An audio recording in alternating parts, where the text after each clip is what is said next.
Apa yang saya nak kata ialah masa Tun Dr. Mahathir itu saya rasa dah tamat ya. Masa successor dia 3 orang 4 orang tu pun dah nak hampir tamat dah ya. Takkanlah orang yang nak diganti tu masih relevant, orang yang nak mengganti tu semua dah tamat riwayat dah. Jadi please bagilah peluang kepada rakyat Malaysia bebas daripada cengkaman Tun Dr. Mahathir ya. Saya tengok dari segi ekonomi ya, Tun Mahathir dia time setting dia tu time setting abad lalu. Kita ni abad 21st century. Satu masa dulu kita ada masalah perubahan alaf ataupun peralihan abad, di mana semua komputer kita kena reset. Old setting tak boleh pakai, dia obsolete ataupun terhapus apabila masuk alaf baru. Bila Tun Mahathir dia masih hidup, dia jadi Perdana Menteri 22 bulan di bawah PH. Dia adalah old setting, dia tak boleh dah sesuaikan dengan keadaan alaf baru. Kalau kita lihat kenyataan Tun Dr. Mahathir, dia buat kenyataan terbaru, dia tak boleh terima Anwar. Yang lain tak apa ya. Dia tak boleh terima Najib. Ahli UMNO, ahli Parlimen UMNO dia boleh terima. Jadi politik berseteru ini adalah lawan kepada politik penyatuan. Pada pendapat saya, Tun Mahathir dia telah meletakkan dirinya sebagai dalam kategori pemimpin cari gaduh ya. Dalam keadaan transisi macam ni, kita kena ada politik pemimpin yang cari damai ya. Tetapi prinsip-prinsip utama, parameter utama kena dihormati, macam mandat rakyat, pilihan raya lepas, siapa yang dapat mandat? PH ya. Pemimpin dia Anwar Ibrahim. Anwar Ibrahim karakter dia boleh maafkan orang, lupa apa orang kata pada dia. Tun Mahathir dulu hentam dia, penjarakan dia, dia boleh maaf, terima Tun Mahathir sebagai pengurusi PH, boleh terima Tun jadi Perdana Menteri. Dalam mesyuarat PH yang terakhir, Datuk Seri Anwar Ibrahim kata, please carry on Tun, you sambung terus, you jangan fikir nak berhenti, saya akan sokong sampai habis. Ini karakter dia ya. Tetapi Tun dia tak balas dengan positif ya. Dia memisahkan diri daripada PH atas alasan Tan Sri Muhyiddin bawa keluar, bersatu daripada PH. Dia nak tubuh pejuang, dia dah tubuh pejuang, dia tak masuk balik PH. Dia kata pejuang tak ada kena-mengena dengan PH, tak ada kena-mengena dengan PN. Dulu dia buat alasan masalah Muhyiddin, dia dah ada parti baru sendiri, dia jadi Presiden dan pengurusi. Kenapa dia tak boleh bawa pejuang masuk PH balik? Kalau dia jujur ya. Jadi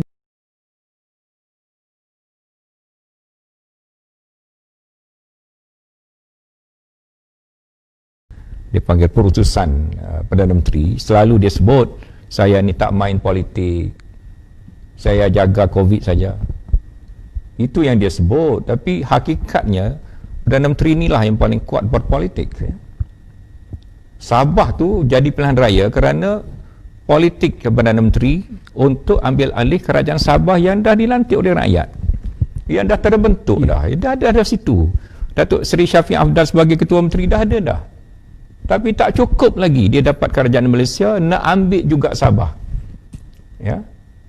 Dan dibuat gerakan untuk undi tak percaya dengan cara beli adun-adun, dan kemudian terpaksalah Dun Sabah dibubarkan, pilihan raya diadakan. Ini kerja siapa?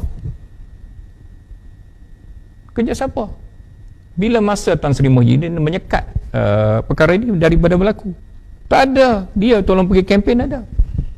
Jadi janganlah hipokrit sampai macam rakyat bodoh sangat. Dia tak nak kuasa, dia tak gila kuasa. Kalau tak gila kuasa, kenapa sekarang kerajaan PH tumbang, awak ambil kerajaan daripada PH? Kerja siapa ni? Ya?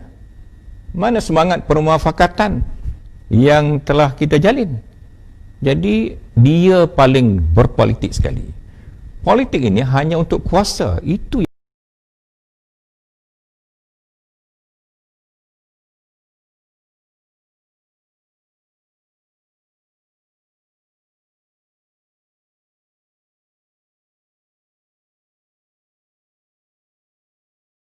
Ini moral, ini akhlak, ini agama.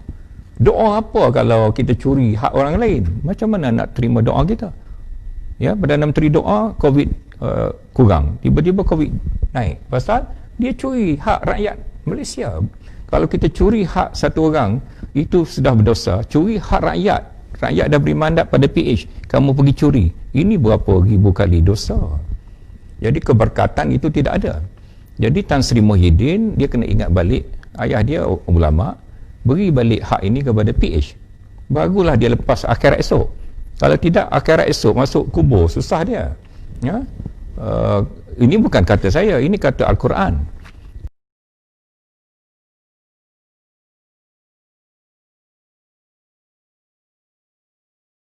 Kepada mandat rakyat dengan tonggak utama PH 92 kursi.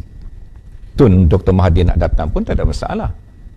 Tetapi janganlah orang kecil duduk atas belakang parti besar, lepas tu dia tonggang. Macam Mullah Lidi naik belakang naga, dia perintah naga.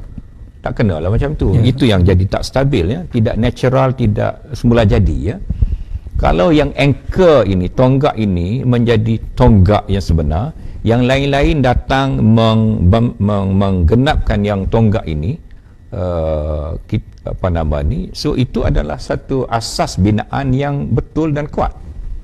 Bangunan pun macam tu. Piling utama tu mesti tiang besi yang kuat sekali. Kemudian nak tambah veranda, nak tambah serambi, nak tambah tangga, tak ada masalah, ya. Bangunan utama mesti besi yang paling kuat. Jadi yang paling kuat adalah PH 92 kursi. Tan Sri Muhyiddin kena kembalikan kerajaan tu pada PH.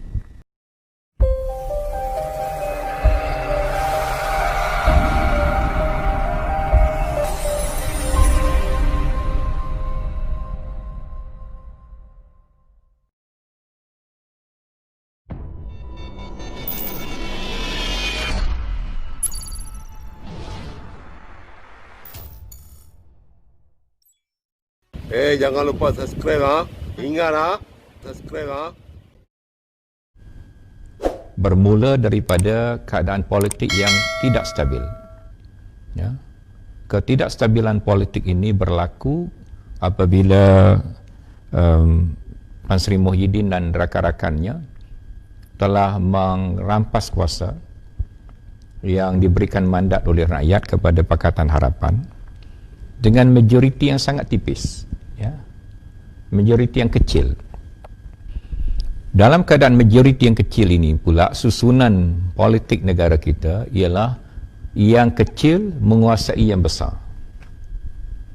Masa PH dulu pun yang kecil, iaitu Parti Bersatu yang dipengerusikan oleh Tun Dr. Mahathir, dia hanya ada 13 kursi parlimen. Tetapi dia menjadi ketua kerajaan dan mendominasi kerajaan dengan susunan PH daripada 3 parti, iaitu DAP, PKR dan Amanah, mempunyai 92 kursi parlimen pada hari ini, ya. Bersatu hanya ada 13.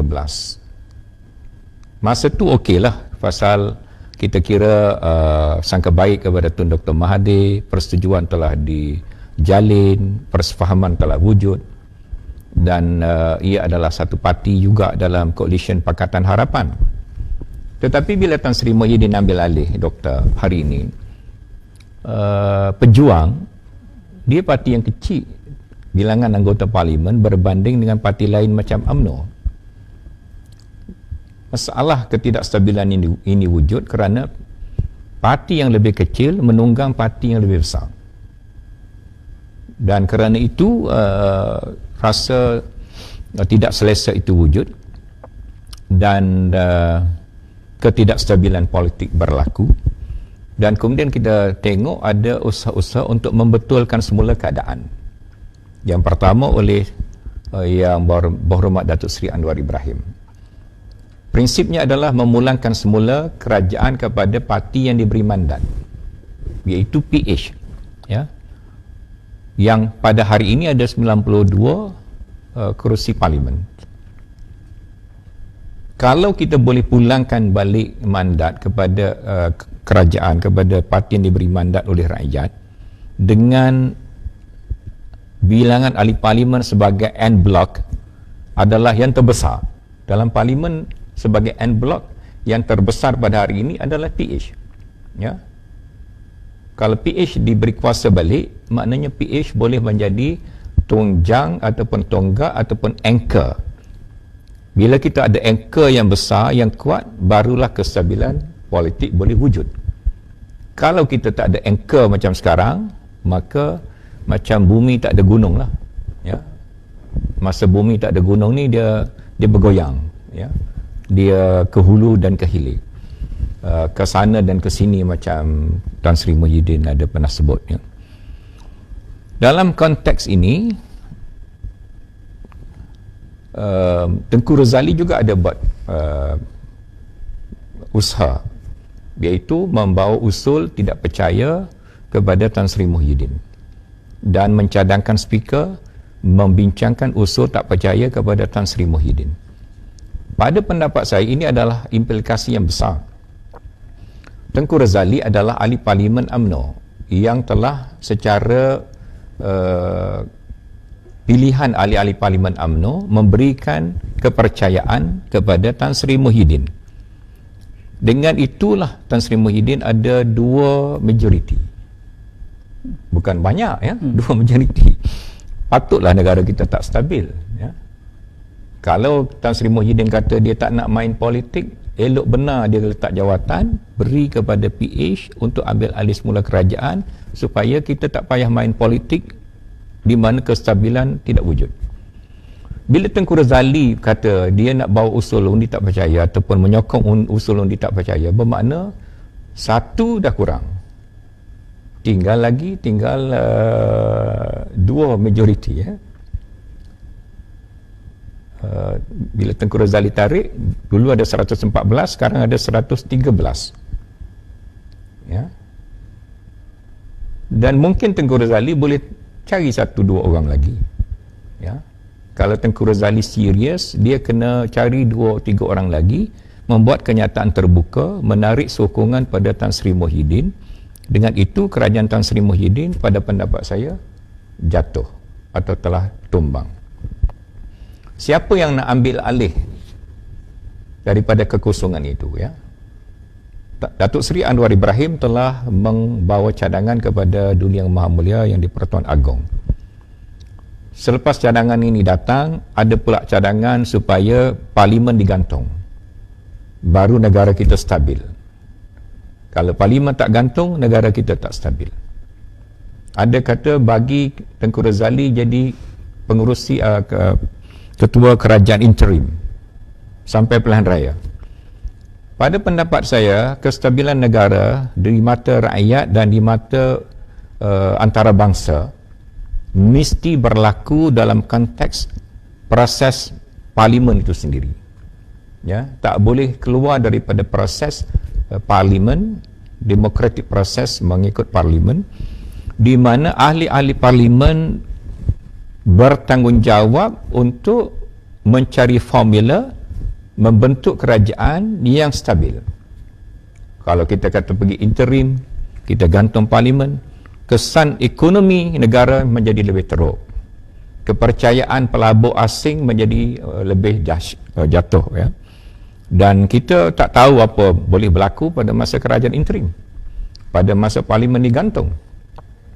Yang penting, jika berlaku seperti itu, orang melihat kita sudah terkeluar daripada normal demokrasi berparlimen yang biasa. Dan apa jaminan orang yang jadi pengurusi interim itu adalah boleh melaksanakan pengurusan negara yang lebih baik untuk mengatasi masalah ketidakstabilan politik dan juga masalah ancaman dan kedudukan ekonomi yang mendera rakyat ataupun menyukarkan rakyat, ya. Jadi saya rasa, Doktor, kita kena balik kepada fungsi parlimen, di mana Datuk Seri Anwar Ibrahim telah mendakwa beliau mempunyai sokongan yang cukup dan kemudian sokongan yang lebih besar daripada Tan Sri Muhyiddin, dan pada masa yang sama sokongan ini berteraskan kepada en blok bilangan ahli parlimen secara en blok yang terbesar, iaitu Pakatan Harapan sebagai anchor. Jadi ini asas kestabilan. Asas kestabilan itu sudah ada dalam neraca ataupun dalam acuan kita sekarang. Cuma pihak-pihak yang terbabit mestilah memainkan peranan supaya asas-asas yang ada dalam acuan kita ini dapat mengambil tempat ataupun proses yang sepatutnya. Baik, Datuk. Jadi kalau Datuk Seri Anwar Ibrahim sebagai Perdana Menteri, dan perlukah kita untuk bersama dengan Tun yang saya kira menjadi bualan hangat kalangan pencinta politik tanah air, masih lagi saya kira rakyat umum, saya kira kalau pendapat saya secara peribadi, cukuplah dengan Tun Mahathir. We have to move forward dengan apa yang ada, dan hari ini kita ada Datuk Seri Anwar. Apa pandangan Datuk? Okey, bila kita sebut Malaysia baru ataupun Malaysia baharu kalau old leadership yang dah lama berperanan sebagai pemimpin kerajaan, dia datang balik, itu saya rasa bukan Malaysia baru lah itu Malaysia lama jugalah. Okay. Saya pun dah berumur 61 tahun sebelum saya jadi tua betul, saya naklah rasa bernafas di bawah Malaysia baru di mana kepimpinan yang lama itu memberikan laluan kepada yang baru. Ada 2-3 perkara yang boleh kita bincang di sini. Yang pertama adalah masalah succession plan ataupun sistem penggantian, pelan penggantian dalam sistem politik negara kita. Kita sampai kepada kedudukan hari ini yang agak buntu ataupun bercelaru ataupun tidak stabil dan tidak menentu ini kerana masalah parti pemerintah UMNO dulu telah kehilangan susunan penggantian ataupun successor. Pro and kontra kita tak tahu, tapi di bawah Tun Dr. Mahathir, successor ataupun pengganti-pengganti yang natural ataupun semula jadi telah hilang. Macam Tun Musa Hitam,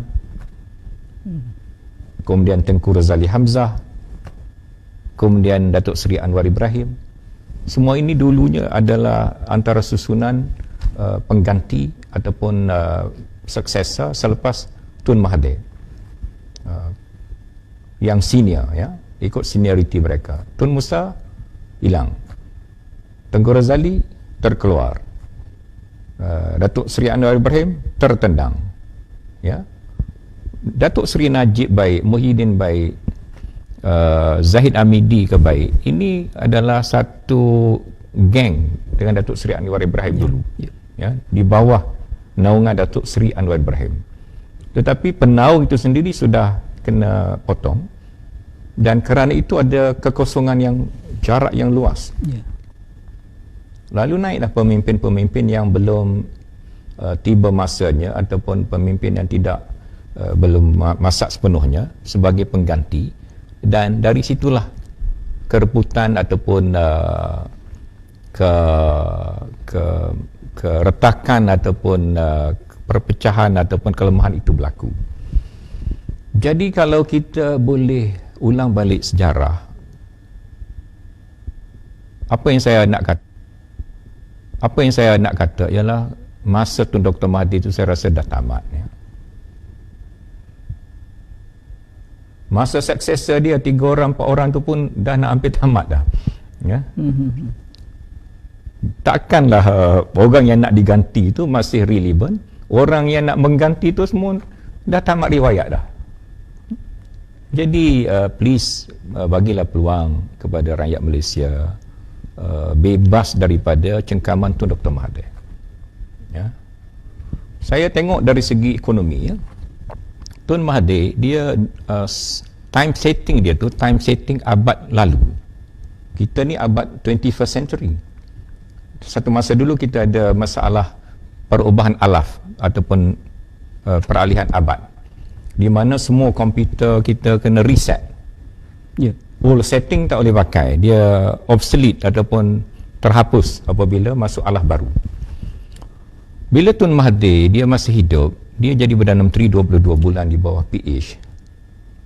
dia adalah old setting. Dia tak boleh dah sesuaikan dengan keadaan alah baru. Saya bagi contoh masalah plan ekonomi, ya. Tun Mahathir datang dengan kereta nasional ketiga, Ya.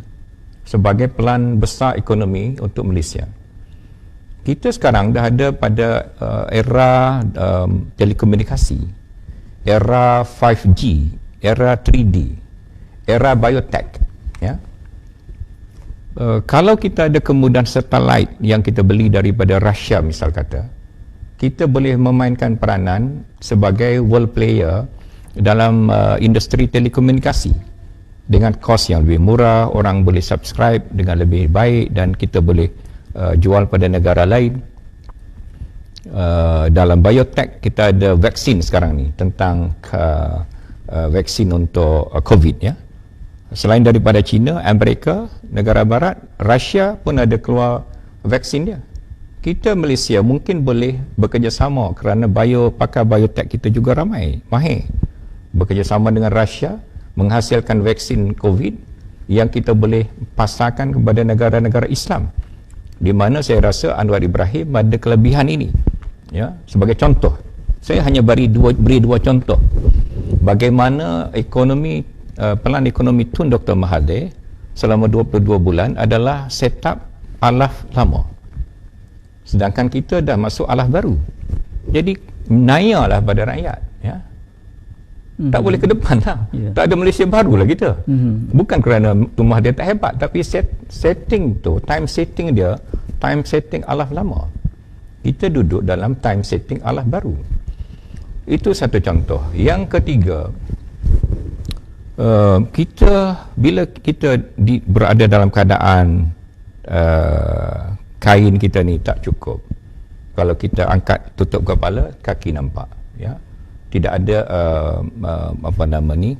majoriti yang jelas, tetapi anchor dia, tonggak dia adalah PH sebagai en bloc 92 kerusi yang paling besar dalam parlimen berbanding parti-parti yang lain. Apa yang perlu dilakukan dalam Malaysia baru? Malaysia baru adalah transisi daripada perubahan rejim bila BN jatuh kepada satu keadaan yang baru.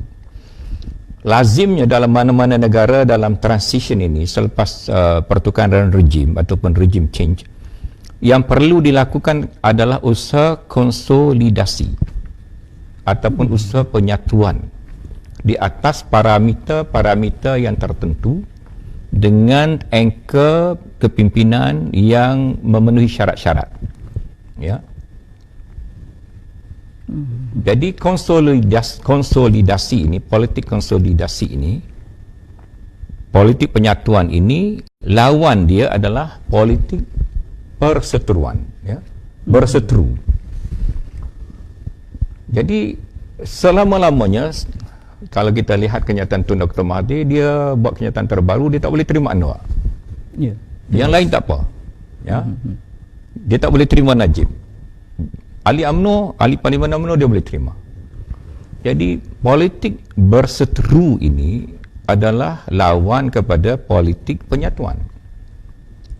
Pada pendapat saya, Tun Mahathir dia telah meletakkan dirinya sebagai dalam kategori pemimpin cari gaduh, ya. Dalam keadaan transisi macam ni, kita kena ada pemimpin yang cari damai, ya. Tetapi prinsip-prinsip utama, parameter utama kena dihormati, macam mandat rakyat, pilihan raya lepas, siapa yang dapat mandat, PH, ya. Pemimpin dia Anwar Ibrahim. Anwar Ibrahim, karakter dia boleh maafkan orang, lupa apa orang kata pada dia. Tun Mahathir dulu hentam dia, penjarakan dia, dia boleh maaf, terima Tun Mahathir sebagai pengurusi PH, boleh terima Tun jadi Perdana Menteri.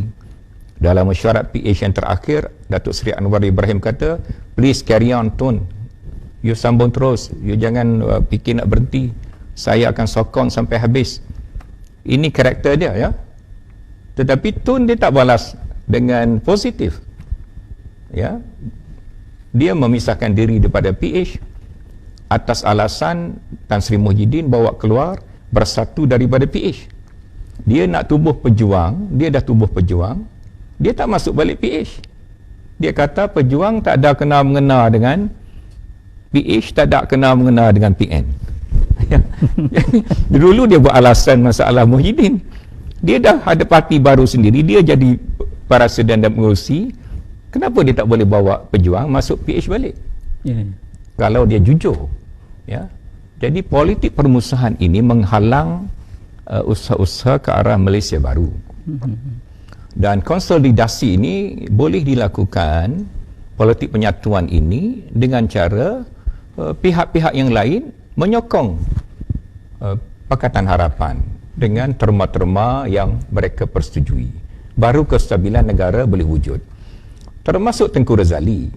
Tengku Razali bila dia bawa usul, dia nak undi tak percaya pada Tan Sri Muhyiddin, dia dah keluar daripada konsensus UMNO, ya.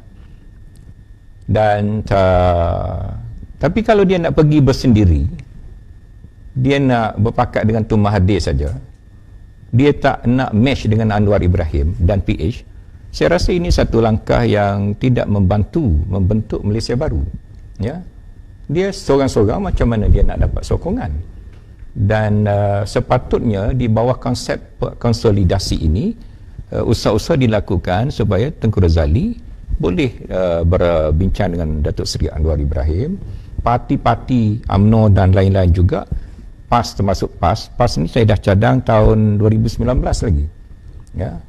Walaupun saya tak senang dengan pemimpin PAS, performance PAS dalam kerajaan saya tak senang, tetapi dalam konsep menyatukan semua pihak bagi membentuk Malaysia baru, bagi membentuk negara yang lebih kuat dan menolong rakyat keluar daripada masalah ekonomi yang mereka hadapi pada hari ini, kita memerlukan kelapangan dada untuk bertemu dan consolidate semua pihak dengan acuan-acuan yang telah saya sebutkan tadi.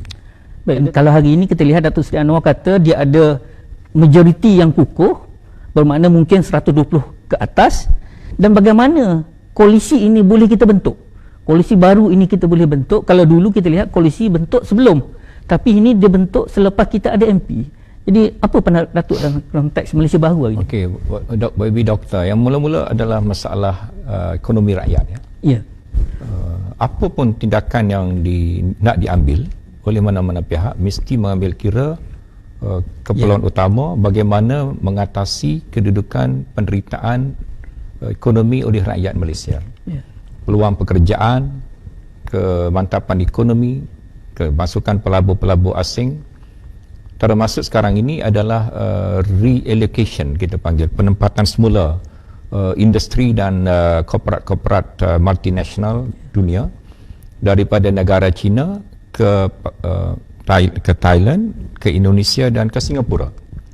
Di bawah penempatan semula ini, reallocation industri ini, Malaysia tertinggal, ya. Malaysia tertinggal. Yang datang mereka pergi Singapura, pergi ke Indonesia, sebahagian ada juga pergi ke India. Kenapa ini berlaku? Ialah kerana kita tak ada kestabilan politik selepas daripada mencuri mandat rakyat oleh Tan Sri Muhyiddin dan rakan-rakannya. Dan 7 bulan atau 8 bulan kerajaan baru ini dibentuk, tak ada apa perkara pelan ekonomi yang meyakinkan, ya. Dan kita lihat macam dulu bekas Menteri Ekonomi YB Datuk Seri Azmin Ali, dulu masa PH dia pegang kementerian paling besar, paling hebat, iaitu Menteri Ekonomi. Dalam masa 22 bulan dia sebagai Menteri Ekonomi, kita tak nampak apa-apa perkara yang meyakinkan atau cemerlang ataupun boleh memberi harapan. Dan bila dia join kerajaan Tan Sri Muhyiddin, dia dah pindah daripada Menteri Ekonomi kepada kementerian lain. Bagi saya ini sudah satu pengakuan terbuka ketidakmampuan dia menguruskan ekonomi negara. Kerana tu dia minta pindah portfolio. Kalau kita dah lakukan satu kerja di kementerian itu dengan baik, dengan passionate, kita rasa kita berkemampuan, saya kira dia tak perlu pindah ke kementerian lain. Apa yang saya nak sebutkan, baik masa 22 bulan PH mentadbir atau 8 bulan Tan Sri Muhyiddin dan saudara Azmin mentadbir, mereka gagal membawa pelan ekonomi yang boleh membantu rakyat. Ya.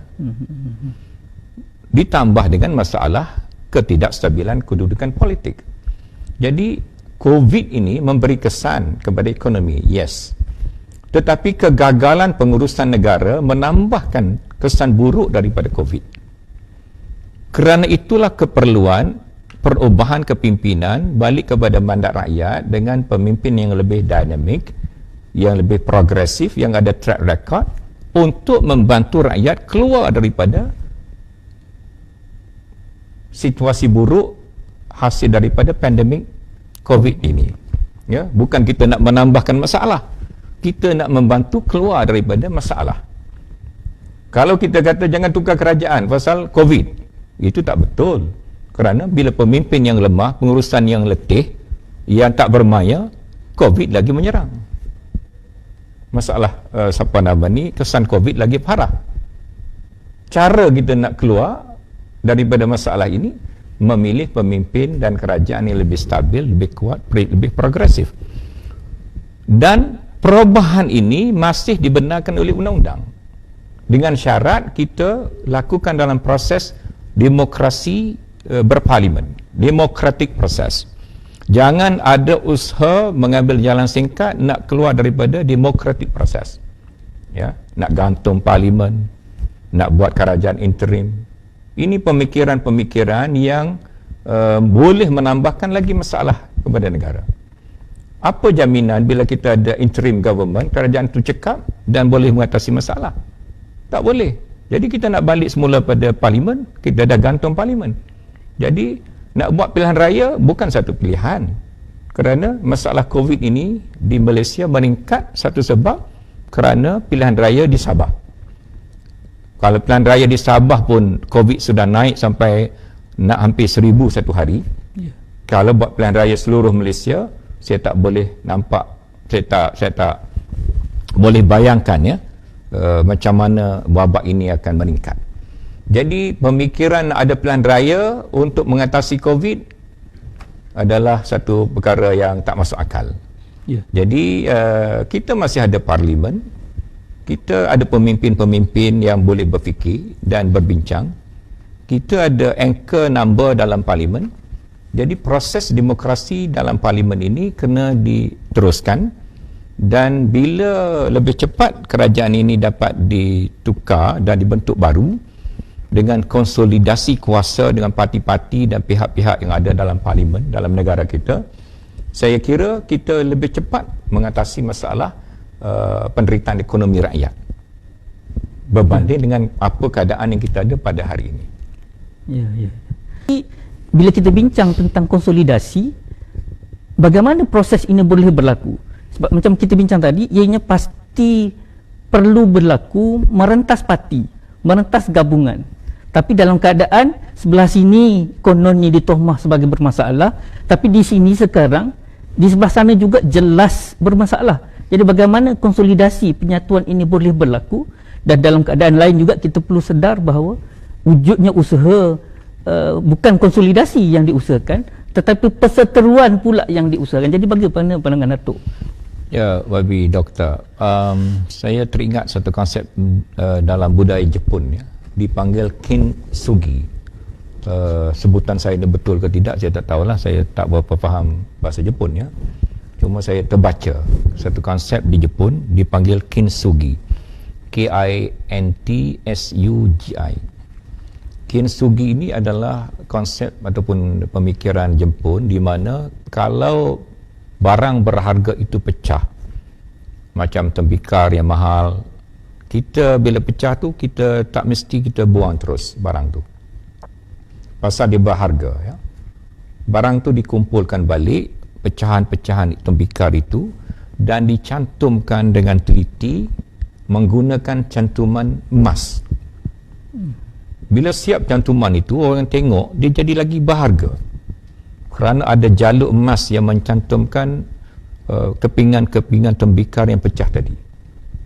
Negara kita ni rasanya dah macam pecah jugalah, macam tembikar pecah ya. Dan yang berkuasa sekarang ni hanya pentingkan kuasa dia. Walaupun dalam ucapan dia panggil perutusan Perdana Menteri, selalu dia sebut, saya ni tak main politik, saya jaga COVID saja. Itu yang dia sebut, tapi hakikatnya Perdana Menteri inilah yang paling kuat berpolitik. Sabah tu jadi pilihan raya kerana politik Perdana Menteri untuk ambil alih kerajaan Sabah yang dah dilantik oleh rakyat, yang dah terbentuk dah ada situ. Datuk Seri Syafiq Afdal sebagai Ketua Menteri dah ada dah. Tapi tak cukup lagi dia dapat kerajaan Malaysia, nak ambil juga Sabah. Ya. Dan dibuat gerakan untuk undi tak percaya dengan cara beli adun-adun, dan kemudian terpaksalah DUN Sabah dibubarkan, pilihan raya diadakan. Ini kerja siapa? Kerja siapa? Bila masa Tan Sri Muhyiddin menyekat perkara ini daripada berlaku? Tak ada. Dia tolong pergi kempen ada. Jadi janganlah hipokrit sampai macam rakyat bodoh sangat. Dia tak nak kuasa, dia tak gila kuasa. Kalau tak gila kuasa, kenapa sekarang kerajaan PH tumbang, awak ambil kerajaan daripada PH? Kerja siapa ni? Ya? Mana semangat permuafakatan yang telah kita jalin? Jadi dia paling berpolitik sekali. Politik ini hanya untuk kuasa. Itu yang menjadikan kita bermasalah pada hari ini. Negeri-negeri yang semua telah diambil, disusun balik kepada lari daripada apa yang telah ditentukan oleh rakyat dalam pilihan raya. Jadi di bawah konsep Kintsugi ini, pemimpin yang benar-benar berkelayakan boleh mencantumkan semula negara. Dan orang ni mesti ada beberapa kriteria. Dia sedia memaafkan orang lain. Dia tak ambil kisah orang hentam dia, aniaya dia. Dia bersedia berunding dengan mana-mana pihak yang lain. Dia boleh menerima orang lain bersama dengan dia atas prinsip-prinsip yang menjaga negara dan kepentingan rakyat, dan prinsip-prinsip moral dan undang-undang yang lain. Dan orang itu, bukan saya sokong Datuk Seri Anwar Ibrahim sangat, tetapi yang memenuhi kriteria itu pada hari ini dalam konteks budaya Kintsugi Jepun adalah Datuk Seri Anwar Ibrahim. Tun Mahathir ni ajak orang pandang ke Jepun, ya, tapi dia pandang masalah kereta, masalah teknologi, masalah kerja cukup masa dan on time. Tapi masalah konsep Kintsugi ni Tun Mahathir nampaknya tak pakai, ya.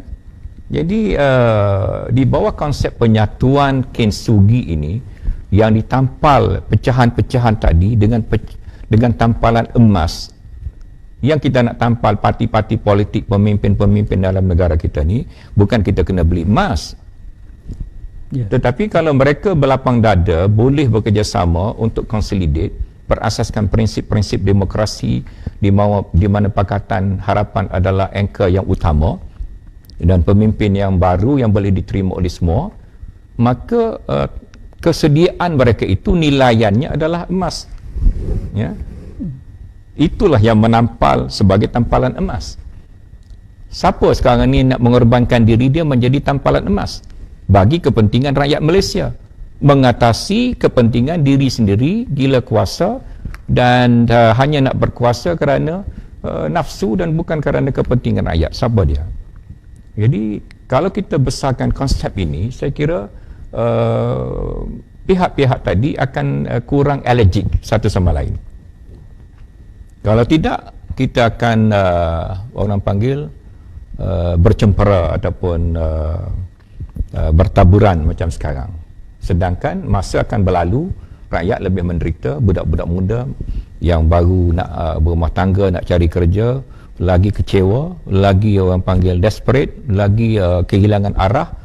Ini nasib mereka ini, perasaan rakyat yang sedang berhadapan dengan masalah ekonomi yang sebenar ini perlu diselesaikan dengan cara pemimpin berlapang dada, memberikan laluan kepada parti yang paling besar en blok dalam parlimen, membentuk kerajaan dengan tidak mengenepikan pihak-pihak yang lain di atas asas-asas moral, akhlak dan juga undang-undang dan proses yang berlaku dalam negara kita yang valid, yang sah. Jadi ini pada pendapat saya harapan rakan-rakan yang menggerakkan platform Malaysia Baru pada hari ini. Jadi bagaimana pandangan kita dalam konteks Malaysia Baru hari ini dalam kita mencorak peluang ini supaya apa yang kita usahakan dalam konteks hari ini untuk kita mempunyai sebuah kerajaan yang kuat, kukuh dengan segala perancangan terbaik untuk kita keluar daripada pandemik COVID-19 yang tadi, Datuk. Jadi silakan, Datuk.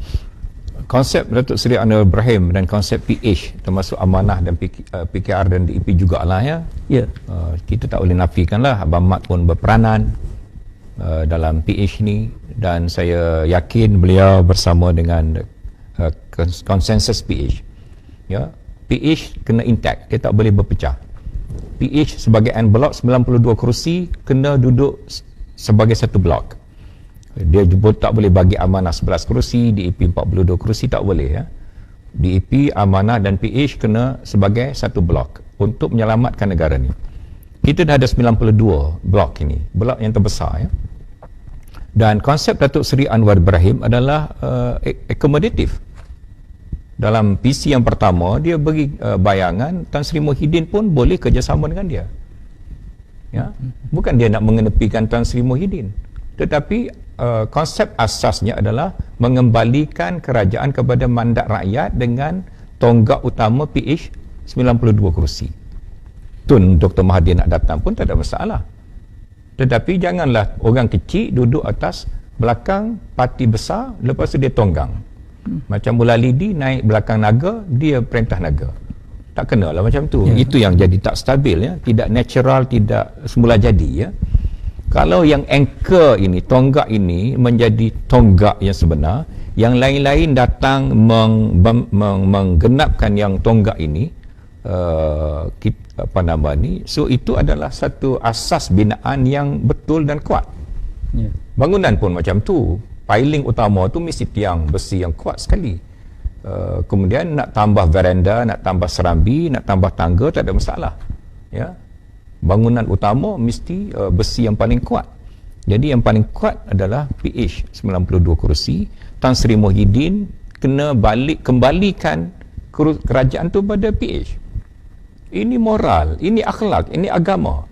Doa apa kalau kita curi hak orang lain? Macam mana nak terima doa kita? Ya, Perdana Menteri doa COVID kurang, tiba-tiba COVID naik pasal dia curi hak rakyat Malaysia. Kalau kita curi hak satu orang, itu sudah berdosa. Curi hak rakyat, rakyat dah beri mandat pada PH, kamu pergi curi, ini berapa ribu kali dosa. Jadi keberkatan itu tidak ada. Jadi Tan Sri Muhyiddin dia kena ingat balik ayah dia ulama, beri balik hak ini kepada PH, barulah dia lepas akhirat esok. Kalau tidak, akhirat esok masuk kubur, susah dia ya. Ini bukan kata saya, ini kata Al-Quran. Kerana kita mencuri hak orang lain, dan pas duduk bising masalah kalau curi kena hukum hudud, kena potong tangan. Curi kerajaan nak potong apa? Jadi tak boleh dah tak potong langsung ya. Jadi berikan balik mandat tu kepada PH Anwar Ibrahim sebagai pengurusi, dan kita consolidate semua pihak. InsyaAllah negara kita akan maju, dan insyaAllah Duli Yang Maha Mulia Yang di-Pertuan Agong, saya yakin dia sepenuhnya amanah dalam tugas baginda, dan sangat teliti, sangat berhati-hati, dan sangat fair dan adil dan saksama, dan tidak membelakangkan proses demokrasi berparlimen dengan susunan-susunan yang sedia ada, diberikan peluang untuk disusun semula sahaja ya, dan kembali kepada susunan yang asal dengan asas-asas yang kuat, dan dikonsolidatkan dengan semua elemen-elemen, negara kita boleh melangkah dalam mengukuhkan ekonomi dan kepentingan kebajikan rakyat dengan tidak lagi terlalu berpolitiking atas kepentingan label parti masing-masing. Jadi hari ini saya percaya dengan ketokohan yang mungkin ada di kalangan pimpinan kita, khususnya kalau kita lihat hari ini peluang ada pada Datuk Seri Anwar Ibrahim, bagaimana juga beliau, kemampuan beliau untuk memacu ekonomi Malaysia ni untuk keluar dari pandemik COVID-19 dan memperkasa ekonomi Malaysia ini, dan akhirnya memberi manfaat terbaik untuk keseluruhan rakyat. Silakan Datuk. Saya tak adalah formula saya sendiri ya. Saya bukan hebat dalam masalah ekonomi ya. Mungkin dari pengalaman yang lepas. Tapi pihak-pihak yang berkenaan tu dia kena kemukakanlah formula ekonomi yang dia rasa boleh membantu rakyat. Ya. Kerajaan kena keluarlah formula dia. Sekarang ni tak ada nampak lagi, adalah bantuan-bantuan dia, tapi itu hanya bantuan, tidak menggerakkan ekonomi negara secara berskala besar dan mencapai momentum mengatasi rintangan yang kita ada pada hari ini. Datuk Seri Anwar Ibrahim pun kena bawa lah formula dia. Ya, macam mana dia nak tolong rakyat? Dari segi track record, dia ada track record yang baik. Dia ada hubungan dengan Qatar, dia ada hubungan dengan Turki, dia baik dengan negara China dan India, bukan macam dasar Tun Dr. Mahathir ya. Tun Dr. Mahathir dia gaduh dengan India, dia gaduh dengan China, dia gaduh dengan itu, dia gaduh dengan ini. Dan walaupun kita boleh ada pendirian kita bukan mesti bila nak baik dengan China kita kena ikut telunjuk dia macam kerajaan Muhyiddin sekarang. Tetapi kita kena ada strategi yang betul bagaimana kita nak berhubung dengan negara-negara ini. Tetapi pada asasnya bila kita leverage ataupun meletakkan kepentingan kita bersama dengan negara-negara lain ini, kita sudah ada satu kelebihan. Negara ASEAN saja dari segi pertanian, sama ada Indonesia, sama ada Thailand, mereka sangat maju dari segi pertanian. Kalau kita ada hubungan yang baik dari segi pertanian dengan negara-negara ini pun kita sudah boleh maju. Dan kita tengok India sekarang ini dia menjadi antara negara pengeluar makanan untuk ekspor dengan masa yang singkat, drastik di peringkat dunia ya. Kita boleh belajar banyak dengan India. Jadi Datuk Seri Anwar Ibrahim dia ada hubungan yang baik termasuk dengan Rusia. Rusia juga adalah satu kuasa ekonomi yang besar dan ada kemajuan teknologi yang tinggi. Kunci kemajuan kita pada hari ini adalah kemajuan teknologi telekomunikasi, bioteknologi, kemajuan dari segi teknologi digital yang lain seperti 5G, 3D dan lain-lain. Dan kemudian kalau kita lihat dari segi ekonomi umat Islam saja di Malaysia ya, 7 bulan kerajaan Tan Sri Muhyiddin ya, kita tak nampak apa-apa lagi. Walaupun dia kata kerajaan dia ni adalah kerajaan Melayu Islam, tapi dari segi program ekonomi tak ada apa faedah orang Melayu Islam secara konkret dapat lihat. Sedangkan tabung-tabung dana-dana dalam institusi ekonomi orang Islam termasuk Yayasan Pembangunan Ekonomi Islam ke lain-lain adalah begitu besar ya. Macam-macam program yang kita boleh lakukan kalau pemimpin ini ada wawasan dan kemampuan pengurusan ekonomi yang baik. Tetapi kita macam tersangkut ya. Ada budak miskin 100 orang nak balik rumah daripada universiti, bagi sikit. Ini bukan program ekonomi, ini program kebajikan. Yang kita bincang ni program ekonomi, economic plan ya. Welfare plan also bagus, dia adalah untuk menampung ya. Tetapi bila ekonomi itu berkembang, rakyat sendiri boleh cari makan, dia boleh jaga kebajikan dia sendiri. Sekarang ini dia macam fakir miskin yang duduk minta bantuan dan ihsan. Jadi itu tidak betul, kerana setiap resources tenaga manusia ini dia ada kapasiti dan potensi untuk dia sendiri mengembangkan kedudukan ekonomi dia bila negara mempunyai pelan ekonomi yang betul dan teratur. Jadi saya kira pihak-pihak berbabitlah yang kena mengemukakan formula itu, bagaimana dia nak menangani masalah ekonomi yang dihadapi oleh rakyat jelata pada hari ini. Tetapi balik kepada kunci asal, bila kestabilan politik itu wujud dengan asas yang betul yang saya telah sebutkan, itu adalah antara kunci penting mengembalikan kemantapan dan kemakmuran ekonomi. Jangan lupa subscribe Ingat subscribe